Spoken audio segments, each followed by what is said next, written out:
மதிப்புக்குரியவர்களே, என்னுடைய பக்கத்து வீட்டில் எல்கேஜி படிக்கிற ஒரு குழந்தை இருக்கு. அது ஒரு இன்டர்நேஷ்னல் ஸ்கூலில் படிக்குதுங்க. ஒரு 1,4,00,000 ஃபீஸ் கட்டி அந்த ஸ்கூலில் சேர்த்துருக்காங்க.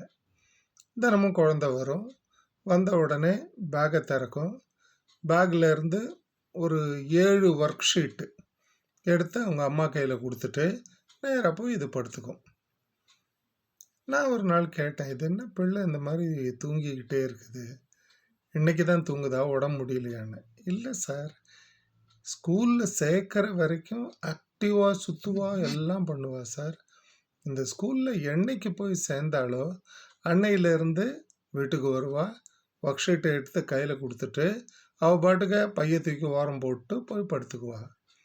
நான் உடனே கேட்டேன், நமக்கு கொஞ்சம் கல்வியில் அனுபவம் இருக்கிறதால அந்த பைய கொடுங்கம்மான்னு கேட்டேன். எடுத்து பார்த்தா ஒரு 6 புக்கு இருக்குங்க. அதில் என்னென்னவோ புக்கு. எல்கேஜி குழந்தைக்கு கிட்டத்தட்ட ஒரு 200 பக்கம் இருக்க ஜிகே புக்கு ஒன்று கொடுத்துருக்காங்க. நான் அந்த குழந்தை எழுந்திருக்கிற வரைக்கும் உட்காந்துருந்துட்டு அது என்கிட்ட கொஞ்சம் அட்டாச்சாக இருக்கும், பொம்பளை பிள்ளை. கேட்டேன், பாப்பா அந்த ஜிகே புக்கை காமிச்சு, இது என்னடா என்ன? தெரியாது. டைரி எடுத்து பார்த்தேன். அதில் ஒரு 20 பக்கம் நடத்தின மாதிரி போட்டிருக்காங்க.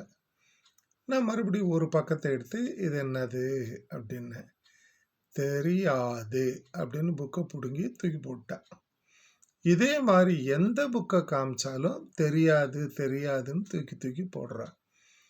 ஒர்க் ஷீட்டு பார்த்தீங்கன்னா அவங்க அம்மா தான் எல்லாத்தையும் டிராயிங் வரைகிறது, எல்லா ஒர்க் ஷீட்டும் இந்த எழுத்து எழுதுறது சகலமும் இந்த அம்மா தான் செய்கிறாங்க.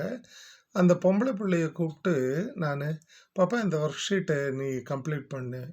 மாட்டேன், பிடிக்கல. இதுதான் நடந்து கொண்டிருக்கிறது. எனக்கு என்னவோ நாம் பிள்ளைங்க எதிர்காலத்தோடு ரொம்ப பயங்கரமாக விளையாடுற மாதிரி தோணுதுங்க.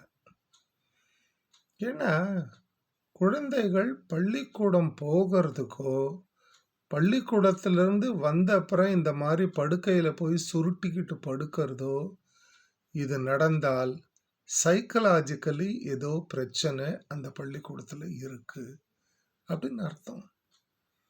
சரி, நம்ம முன்னோர்கள் எல்லாம் மடையங்கன்னு நினைக்கக்கூடாதுங்க. நான் ஒரு ஸ்கூலில் போய் கேட்டேன், நீங்கள் என்ன மெத்தடை ஃபாலோ பண்ணுறீங்க அப்படின்னு. சார், நாங்கள் ஃபின்லாண்ட் மெத்தட் ஃபாலோ பண்ணுறோம் அப்படின்னாங்க. நான் கேட்டேன், நம்ம இருக்கிறது இந்தியாவில் தானே, இந்தியாவுக்குன்னு ஒரு மெத்தட் இருக்குது, இந்தியாவுக்குன்னு ஒரு டைப் ஆஃப் லேர்னிங் இருக்குது. எந்தெந்த வயசில் குழந்தை என்னென்ன கற்றுக்கணும் அப்படிங்கிற முறை இருக்குது, அதை கற்றுக் கொடுத்தா போதும். இப்போ ஆக்சுவலாக பார்த்தீங்கன்னா கேஜி லெவலில் கையில் பென்சிலே கொடுக்கக்கூடாதுன்னு மனோ தத்துவ நிபுணர்கள் சொல்கிறாங்க. ஃபிங்கர்ஸ் யூஸ் பண்ணவே கூடாது. கேஜி லெவலில் பிளேஃபுல்லாக எல்லாமே ஓரலில் தான் இருக்கணும். சார், நம்ம பீரியடில் பேபி கிளாஸ்னு ஒன்று வச்சுருந்தாங்க. குழந்தைங்க அங்கே பாடும், டான்ஸ் ஆடும், படுத்து தூங்கிடும். இவ்வளோதான் பேபி கிளாஸு. விளையாட்டாக படிக்கும் பிள்ளைங்க. 1ஆம் கிளாஸில் இருந்து தான் ரெகுலர் லேர்னிங் வரும்.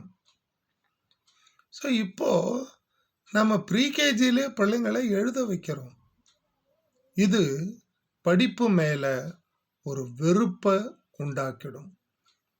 ஒன்ஸ் இந்த வெறுப்பு பள்ளிக்கூடத்து மேலேயோ படிப்பு மேலேயோ ஆசிரியர்களிடமோ இந்த வெறுப்பு வந்தால் படிப்பு அந்த குழந்தைக்கு கசப்பான ஒரு மருந்தாக மாறிவிடும். இப்போவும் பல பள்ளிக்கூடங்களில் பாருங்க, பிள்ளைங்களுக்கு புக்கில் இருக்க கண்டென்ட்டே தெரியல. புக்கை எடுத்து கொடுத்து, உங்ககிட்ட இந்த மாதிரி சிறு வயது பிள்ளைகள் இருக்குன்னா சாயங்காலம் வந்தவொடனே ஒரு புக்கை எடுத்து கொடுத்து படி அப்படின்னு சொல்லுங்கள், படித்து காட்டுன்னு சொல்லுங்கள். ஒரே வார்த்தை அது சொல்லும், ஐ டோன்ட் நோ, தெரியாது அப்படின்னு சொல்லும். இதுதான் இன்றைய கல்வி நிலை. அதே மாதிரிங்க, இந்த செல்ஃப் எவாலுவேஷன் ஒன்று கொடுக்குறாங்க. அதாவது fill in the blank, choose the correct answer, match the following, இந்த மாதிரி எல்லாம் கொடுத்துருக்காங்க. அதுக்கு என்ன பண்ணியிருக்காங்க, பிள்ளைங்கள தானா ஆன்சர் எழுது, ஃபைண்ட் அவுட் தி ஆன்சர்ன்னு குடுத்துடுறாங்க. பிள்ளை தப்பு தப்பா ஆன்சர் எல்லாம் எழுதியிருக்குங்க.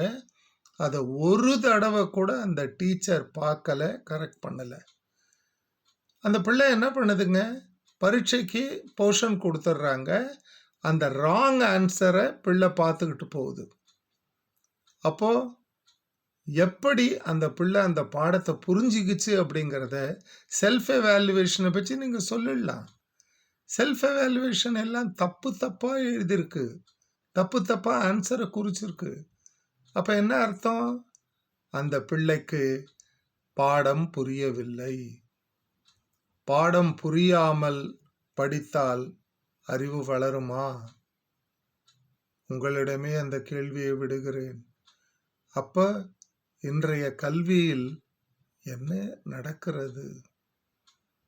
ஆசிரியர்களை பொறுத்தவரை ஆசிரியர்கள் மிக கவனமாக இருக்க வேண்டிய காலம் இது.